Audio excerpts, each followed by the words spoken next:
Eu quero, antes de fazer aqui o meu pronunciamento, cumprimentar o prefeito de Porto União, um próspero município do norte catarinense, Eliseu Milbach.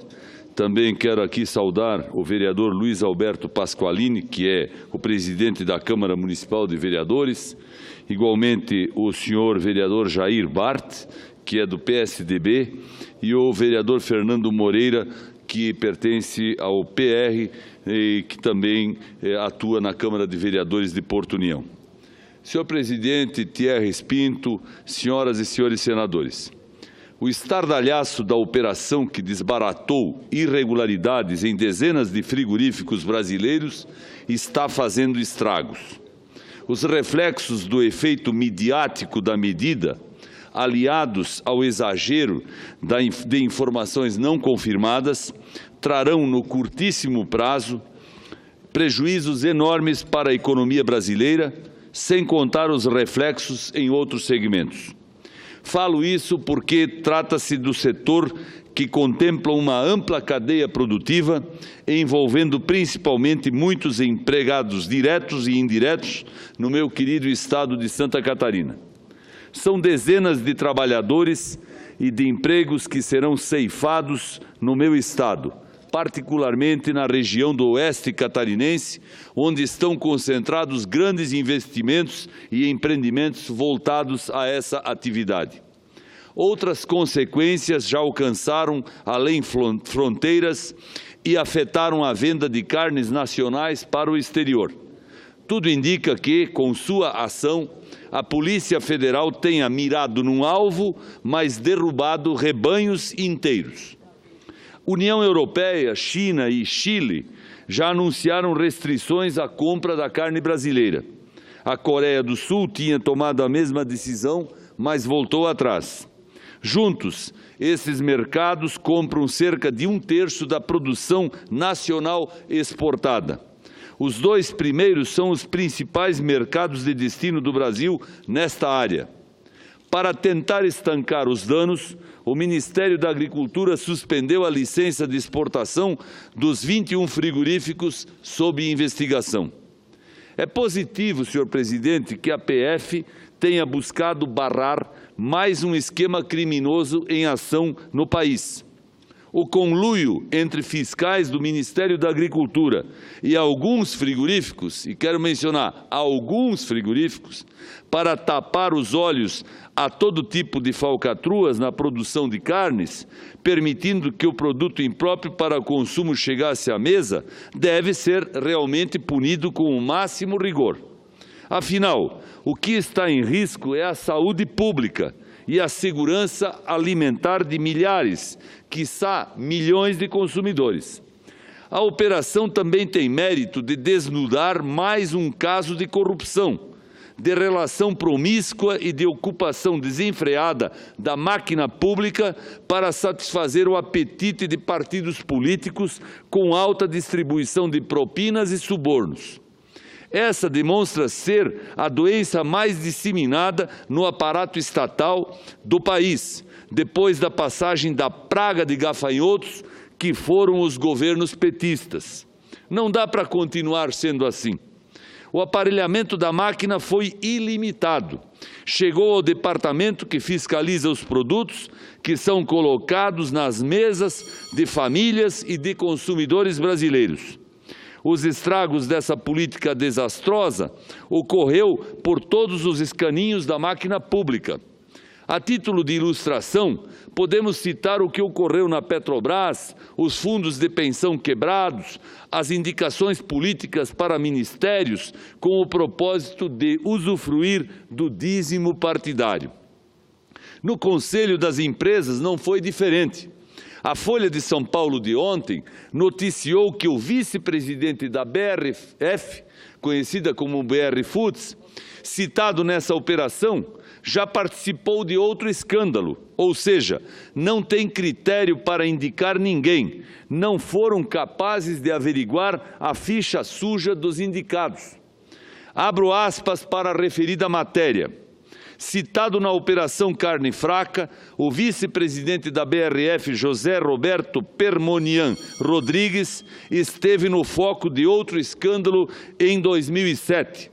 Ele foi um dos alvos da Operação Persona, que desbaratou um esquema de fraude em importação e sonegação fiscal envolvendo a fabricante de produtos de informática Cisco. JR, como é conhecido, foi preso e depois condenado na Justiça por seus envolvimentos nas irregularidades.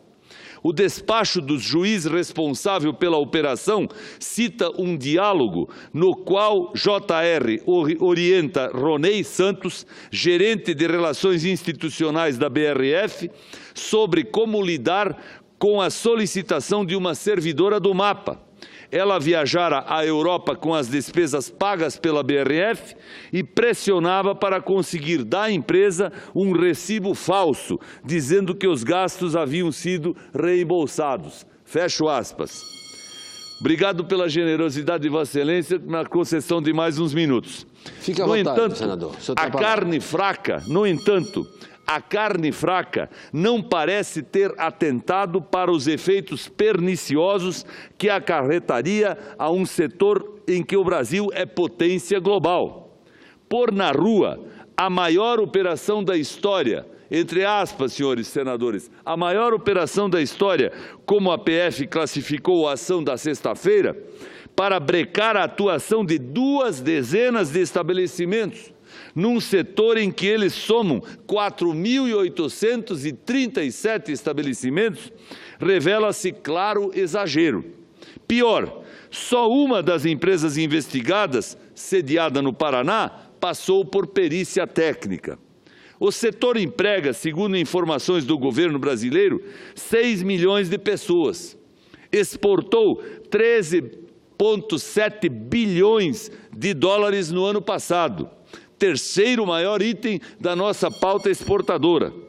O Brasil responde por 38% da produção mundial de carne de frango, 20% de produção de carne bovina e 10% de suína, segundo estatísticas da USDA. Todo esse mercado está agora sob alerta, alarmado com o que a operação da PF amplificou.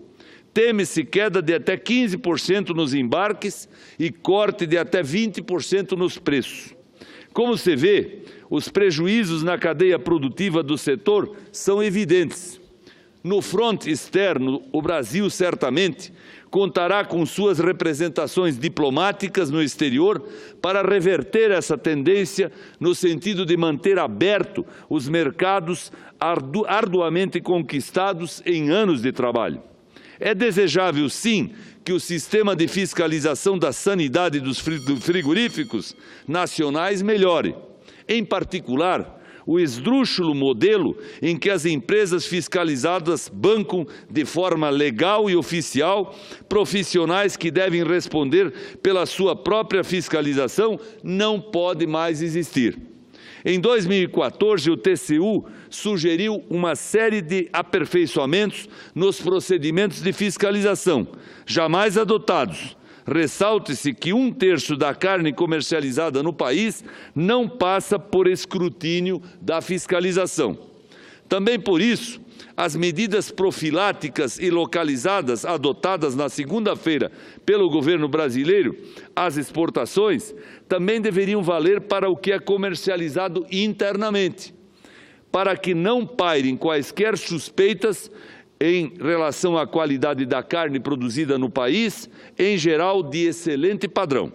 Concluo, senhor presidente, parabenizando o presidente Michel Temer e o ministro da Agricultura, o nosso colega senador Blairo Maggi, que, aliás, nesse momento se encontra aqui nas dependências do Senado, numa reunião da Comissão da Agricultura, para justamente informar e esclarecer ações que estão sendo desenvolvidas em relação a esse assunto. E pelas posturas firmes e corretas que adotaram de imediato para estancar a sangria e restabelecer a verdade sobre o caso, com o propósito de minimizar os efeitos negativos sobre esse importante segmento da economia e do agronegócio brasileiro. Era o que eu tinha a dizer, senhor presidente, agradecendo a Vossa Excelência pela benevolência e pela gentileza na concessão de um prazo adicional para que eu pudesse aqui concluir o meu pronunciamento. Muito obrigado.